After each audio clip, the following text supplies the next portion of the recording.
गर्म होने के बाद आप इसको बल्ब इस तरीके से निकाल सकते हैं। तो इस तरीके से आप सारे बल्ब इसको निकाल सकते हैं आराम आराम से, चिमटी के ज़रिए या किसी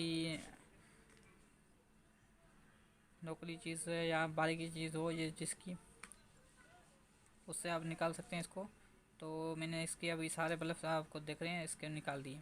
तो निकालने के बाद अभी ये बल्ब मैं इसको एक्सचेंज कर रहा हूँ, ये देखें, ये लगा दिया, ये लगा दिया,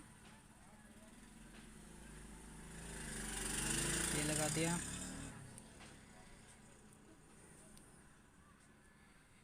इसको मैं सीधा कर रहा हूँ।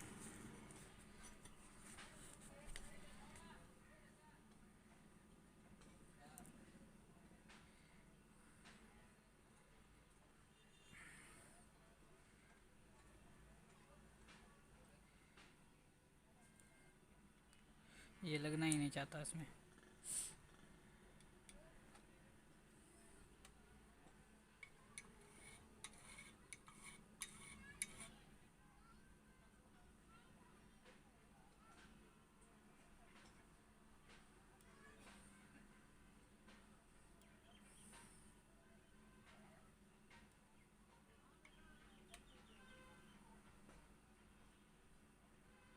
ये तैयार लाजमी नहीं करना है क्योंकि ये बहुत हीट होती है, हॉट होती है इसमें, तो ये आपको जला भी सकती है।